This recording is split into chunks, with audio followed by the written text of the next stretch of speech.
കഞ്ഞുഞ്ഞുഞ്ഞു കുഞ്ഞുഞ്ഞുഞ്ഞുഞ്ഞും കഞ്ഞുഞ്ഞു കുഞ്ഞുഞ്ഞുഞ്ഞും കഞ്ഞുഞ്ഞു കുഞ്ഞുഞ്ഞുഞ്ഞും. കണ്ണാടി. പ്രിയപ്പെട്ടവരെ, നമ്മളിപ്പോൾ നിൽക്കുന്നത് Kerala journalist union Meenachil taluk secretary മുതിർന്ന മാധ്യമപ്രവർത്തകനുമായ ജോസഫ് കുമ്പങ്ങിൻ്റെ അടുത്താണ്. അദ്ദേഹത്തിൻ്റെ സുഹൃത്തും പ്രമുഖ സാഹിത്യകാരനുമായ അന്തിനാട് ജോസിനെ ഒന്ന് പരിചയപ്പെടുത്തുകയും അദ്ദേഹം കഴിഞ്ഞ ദിവസം ഇറക്കിയ ഒരു പുസ്തകത്തെക്കുറിച്ച് ഒരു അവലോകനം നടത്തുകയാണ്. അപ്പം ഈ വീഡിയോയിൽ നമ്മളിന്ന് ചെയ്യുന്നത് അന്തിനാട് ജോസിൻ്റെ കാര്യങ്ങളെക്കുറിച്ചൊക്കെ ഈ മുതിർന്ന മാധ്യമപ്രവർത്തകനായ കുമ്പക്കനോട് ചോദിക്കാം. നോക്കി ഓക്കെ എത്തി. ആദ്യ കാലഘട്ടങ്ങളിൽ ഏത് മാധ്യമത്തിലാണ് പ്രവർത്തനം ആരംഭിച്ചത്? അസിസി തുടങ്ങി. ഇപ്പം ഏതെങ്കിലും മാധ്യമത്തിൽ പ്രവർത്തിക്കുന്നുണ്ടോ? ഇപ്പോൾ സന്ദേശാലവും പത്രത്തിൽ പ്രവർത്തിക്കുന്നുണ്ട്. അതിനു മുമ്പ് വേറെ ഏതിലൊക്കെ പ്രവർത്തിച്ചു? ദീപികയിലായിരുന്നു പ്രധാനമായിട്ടും, അല്ലേ? താങ്കളുടെ സുഹൃത്തും സാഹിത്യകാരനുമായ അന്തിനാട് ജോസിൻ്റെ പ്രവർത്തന മേഖലകളൊക്കെ താങ്കൾ കണ്ടിട്ടുള്ളതാണല്ലോ. അതേക്കുറിച്ച് താങ്കൾക്ക് എന്താ പറയാനുള്ളത്? ജോസ് ചെയ്തിട്ടുള്ള കാര്യങ്ങളെന്ന് പറഞ്ഞാൽ ബാലസാഹിത്യ നോവലുകൾ തുടങ്ങി സാമൂഹിക നോവലുകൾ വരെ ഏറെ രചിച്ചിട്ടുണ്ട്. എഴുതിൽ പരം പുസ്തകങ്ങൾ രചിച്ചിട്ടുണ്ട്. അതിലേറെ ശ്രദ്ധേയമായതാണ് ഈ 101 കുറുക്കൻ കഥകളും ബാബു മോന്. ഇതൊക്കെ ബാലസാഹിത്യ വിഭാഗത്തിൽപ്പെടുന്നതാണ്.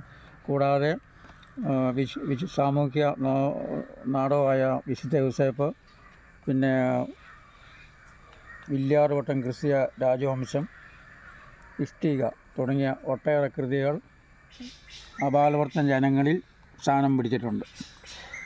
അപ്പോൾ നമുക്ക് ഈ ഇടയ്ക്ക് ജോസ് ഇറക്കിയൊരു പുസ്തകമാണ് വില്ലാർവട്ടം ക്രിസ്തീയ രാജവംശം. അപ്പം അതിനെക്കുറിച്ച് നമ്മളൊരു വീഡിയോ കഴിഞ്ഞ ദിവസം ചെയ്തിരുന്നു. അതിന് ശേഷം ഈ ഇടയ്ക്ക് ഒരു പുസ്തകം വീണ്ടും പ്രകാശനം ചെയ്തിട്ടുണ്ട്. പ്രകാശനം ചെയ്യുകയാണോ പുതിയതായിട്ട് ഇറക്കുകയോ ചെയ്തിട്ടുണ്ട്? അതെന്താണെന്ന് അറിയാമോ? അത് ബാലസാഹിത്യ നോവലാണ്. അതിൻ്റെ പേരെങ്ങനെ? ബാബുമോൻ. അതെ. അപ്പോൾ ഈ ബാബുമോൻ്റെ പുസ്തക പ്രകാശനം ഉടനെ നടക്കാൻ പോവുകയാണ്.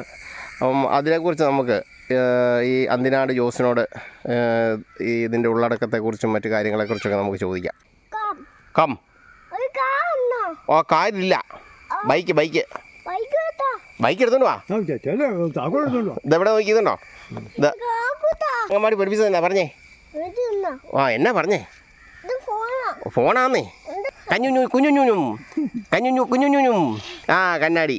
താങ്കൾ എങ്ങനെയാണ് സാഹിത്യരംഗത്തേക്ക് എത്താനുണ്ടായ കാരണം? സാഹിത്യരംഗത്തേക്ക് എത്താൻ പ്രത്യേകിച്ചൊരു കാരണമെന്ന് പറയാനില്ല. എങ്കിലും ഞാൻ 6ാം ക്ലാസ്സിൽ പഠിച്ചുകൊണ്ടിരുന്നപ്പോൾ കുറേ ലൈബ്രറി പുസ്തകങ്ങൾ, അന്നത്തെ മലയാളം അധ്യാപകൻ കുറേ പുസ്തകങ്ങൾ ഞങ്ങൾക്ക് വായിക്കാൻ തന്നു. അതിൽ മുട്ടത്തുവർക്കി, കേശവദേവോ, പൊൻകുന്നം വർക്കി, ഇങ്ങനെയൊക്കെയുള്ള പാറപ്പുറത്ത് ഇങ്ങനെയൊക്കെയുള്ള സാഹിത്യകാരന്മാരുടെ പുസ്തകങ്ങളൊക്കെ വായിച്ചു കഴിഞ്ഞപ്പോൾ എനിക്കൊരു ഐഡിയ തോന്നുകയാണ്, ഇതുപോലെ എനിക്ക് എഴുതിയാൽ എന്താണെന്ന്. അങ്ങനെ ഞാൻ 6ാം ക്ലാസ്സിൽ പഠിക്കുമ്പോൾ തന്നെ 8 അധ്യായമുള്ളൊരു നോവൽ എഴുതി. പാപ്പച്ചൻ്റെ ദുഃഖം എന്ന് പറഞ്ഞ നോവൽ എഴുതി. അത് കൂട്ടുകാരെയും വീട്ടിലുമൊക്കെ കാണിച്ചു, ചേരനൊക്കെ വായിച്ചു. എന്നിട്ട് അതിൻ്റെ കടലാസെല്ലാം ഞാൻ പിന്നെ അങ്ങോട്ടും ഇങ്ങോട്ടുമൊക്കെ ഇട്ടെല്ലാം ഇതിനൊക്കെ കളഞ്ഞു പറഞ്ഞാൽ അന്ന് ഞാൻ ചെയ്ത പ്രവർത്തനം ഒരു മഹത്വം എനിക്ക് അറിയാൻ മേലാ പോയി. 6ാം ക്ലാസ്സിൽ പഠിക്കുന്ന കാലഘട്ടമായതുകൊണ്ട് നമുക്കിപ്പോൾ ഇങ്ങനെ എഴുതുന്നൊരു വലിയ സംഭവമാണെന്നൊന്നും എനിക്കറിയാൻ പാടില്ലായിരുന്നു. അതിൻ്റെയല്ല, അത് നമ്മൾ അന്നത്തെ കാലഘട്ടത്തിൽ ഇങ്ങനെയൊക്കെ എഴുതുന്നവരെ പ്രോത്സാഹിപ്പിക്കാൻ മാതാപിതാക്കളോ അധ്യാപകരോ ഒന്നും ശ്രമിച്ചിരുന്നില്ല. ഇന്നിപ്പം സ്കൂളുകളിലൊക്കെ കഥ എഴുതാൻ കുട്ടികളെ പഠിപ്പിച്ചുകൊണ്ടിരിക്കുകയാണ്. ആ സ്ഥാനത്ത് അന്ന് ആരും പ്രോത്സാഹിപ്പിക്കുന്നത് തന്നെയല്ല, നിവൃത്തിയെടുത്തോളം നിരുത്സാഹപ്പെടുത്താനും കൂടെ ശ്രമിച്ചുകൊണ്ടിരുന്ന ഒരു ദശാബ്ദങ്ങൾക്ക് മുമ്പുള്ള ഒരു കാലഘട്ടത്തിലാണ് ഞാൻ ചേർന്നത്. പിന്നെ ഹൈസ്കൂളിൽ മാസികകളിലൊക്കെ എഴുതി. പിന്നെ കോളേജിൽ വന്നപ്പോൾ കോളേജ് മാസികകൾ എഴുതി. ജനപ്രിയ കലാകാരനെന്നും വായനക്കാരുടെ പ്രിയങ്കരന എഴുത്തുകാരനെന്നും ഒക്കെ താങ്കളെപ്പറ്റി പ്രസിദ്ധീകരണങ്ങളും TV ചാനലുകളും ഒക്കെ റിപ്പോർട്ട് ചെയ്തിട്ടുണ്ടല്ലോ. അത് എന്തുകൊണ്ടാണ്? സെൻറ് ജോസ് കോളേജിൽ പഠിച്ചു വരുന്ന കാലഘട്ടത്തിൽ ഇഷ്ടിക എന്നൊരു നോവൽ ഇങ്ങനെ രചിക്കുകയുണ്ടായി. അപ്പോൾ ആ കാലഘട്ടത്തിൽ തൊഴിലാളികളെ അടിമത്തത്തിൽ പീഡിപ്പിച്ചുകൊണ്ടിരുന്ന, അല്ലെങ്കിൽ ചൂഷണം ചെയ്തുകൊണ്ടിരുന്ന ഒരു കാലത്ത് ആ തൊഴിലാളികളുടെ ഒരു ദയനീയമായ ഒരു അവസ്ഥയും കഥയും ഒരു നോവലിലൂടെ ബാഹ്യ ലോകത്തേക്ക് ഞാൻ കൊണ്ടുവന്നു. അതിന് അന്നത്തെ കാലഘട്ടത്തിൽ ഒരു കോളേജിൽ പഠിക്കുന്ന ഒരു കുട്ടി ഇത്രയും വലിയൊരു നോവൽ എഴുതുക എന്ന് പറഞ്ഞാൽ അതൊക്കെ വലിയൊരു സംഭവമാണ്. പിന്നീട് ആ ജീവിയെ കൂടി ഒരു ഗോപുരം എന്നൊരു നോവൽ എഴുതി. അപ്പോൾ അതിന് ധാരാളം വായനക്കാർ, ലക്ഷോപലക്ഷം വായനക്കാരെന്ന് പറയാവുന്ന രീതിയിലാണ് ദീപിക. അന്ന് ഈ പത്രം വരാൻ വേണ്ടി നോക്കിയിരിക്കുകയായിരുന്നു ആളുകൾ. അങ്ങനെയൊരു സംഭവമുണ്ട്. അങ്ങനെയാണ് ഒരു ജനപ്രിയനായ ഒരു എഴുത്തുകാരൻ, പല ഒരു ജനപ്രിയ കഥാകാരൻ എന്നുള്ള പേര് ആ ദീപികയിലൂടെ വന്ന് ഗോപുരം എന്ന ഒറ്റ നോവലിലൂടെയാണ് എനിക്ക് കിട്ടിയത്. ആ ഗോപുരം പിന്നെ പല പ്രസാധകരും അത് എന്നോട് ആവശ്യപ്പെട്ടു.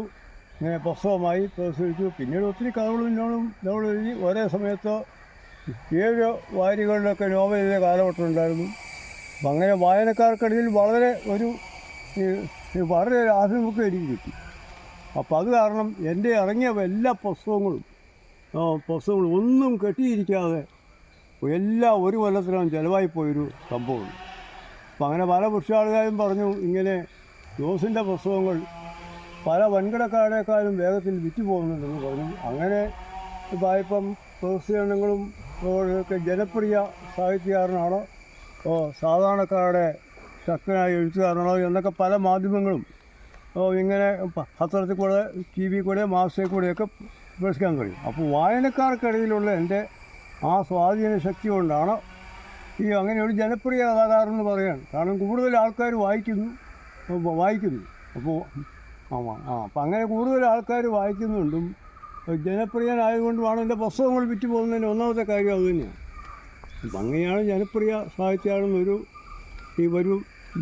ലേബൽ എനിക്ക് ലഭിക്കുകയുണ്ടായി. പിന്നെ ചാനലിൽ കൂടെ വന്നു. പത്രത്തിൽ കൂടെ എല്ലാം ജനപ്രിയ സാഹിത്യകാരൻ, മലയാളിയുടെ പ്രിയങ്കരന കഥാകാരൻ എന്നൊക്കെ പറഞ്ഞ് പ്രസാദകർ തന്നെ പുസ്തകത്തിൻ്റെ കവർ പേജ് പ്രിൻ്റ് ചെയ്യാൻ തുടങ്ങി.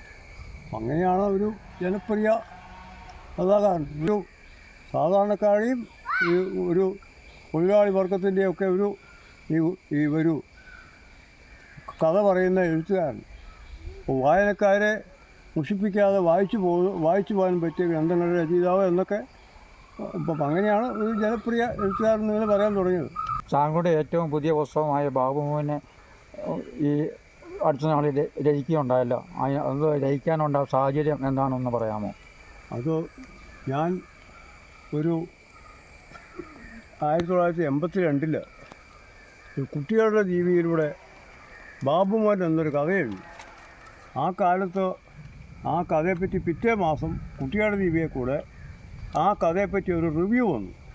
അപ്പോൾ അതിൽ പറഞ്ഞിരിക്കുന്ന കാര്യങ്ങൾ അന്ന് കുട്ടികളുടെ ദീപിയിലൂടെ പ്രസിദ്ധീകരിച്ച് കഴിഞ്ഞപ്പോൾ ബാബുമോൻ എന്ന ഒരു കുട്ടിയുടെ കഥയാണ്. കുട്ടിയുടെയും അവൻ്റെ അമ്മയുടെയും കഥയാണ്. അപ്പോൾ ആ കഥ വായനക്കാരെ വളരെയധികം അത് സ്വാധീനിച്ചു. അപ്പോൾ എല്ലാവരും പറഞ്ഞു ഇതൊരു നോവലാക്കി എഴുതണം എന്ന് എല്ലാവരും അഭിപ്രായപ്പെട്ടു. അതനുസരിച്ച് പിറ്റേ വർഷം ഇത് നോവൽ ഒരു പുസ്തക രൂപത്തിൽ പ്രസിദ്ധീകരിക്കുകയും അതൊരു വലിയ ഒരു അമ്മയുടെയും കുട്ടിയുടെയും ഹൃദയസ്പർശിയായ ഒരു കഥ പറയുന്ന ഒരു നോവലാണ്. സാധാരണ ഉള്ള ചട്ടക്കൂടിൽ നിന്നും വ്യത്യസ്തമായൊരു പ്രമേയമായിരുന്നു അന്ന് ഈ കഥയ്ക്ക് വേണ്ടി സ്വീകരിച്ചത്. ഈ നോവൽ ഇറങ്ങി അത് ഒത്തിരി വിറ്റുപോയി. അതെല്ലാം കഴിഞ്ഞ് ഇതിൻ്റെ 13 പതിപ്പുകൾ ഓരോ വർഷങ്ങളിലായിട്ട് പിന്നീട് ഇറങ്ങിയുണ്ടായി. 13. ഈ അടുത്ത കാലത്ത് ഇറങ്ങിയ 14ാമത്തെ എഡിഷൻ ജൂൺ 19 തീയതി അത് ദേശീയ വായനാ ദിനത്തോടനുബന്ധിച്ച് പ്രകാശനം ചെയ്യുകയാണ്. ഈ നോവൽ ഇന്നത്തെ കാലഘട്ടത്തിൽ ശിഥിലമായ കുടുംബം, അമ്മയും മക്കളും തമ്മിലുള്ള ഒരു അഭേദ്യമായ എന്ന് പറഞ്ഞാൽ ഹൃദയസ്പർശിയായ ഒരു ബന്ധത്തിൻ്റെ കഥയാണ് ഈ നോവൽ. വീഡിയോ ഇഷ്ടപ്പെട്ടാൽ ലൈക്ക് അടിക്കുകയും നിങ്ങളുടെ അഭിപ്രായങ്ങളും നിർദ്ദേശങ്ങളും കമൻറ്റ് ബോക്സിൽ രേഖപ്പെടുത്തുകയും ചെയ്യുമല്ലോ.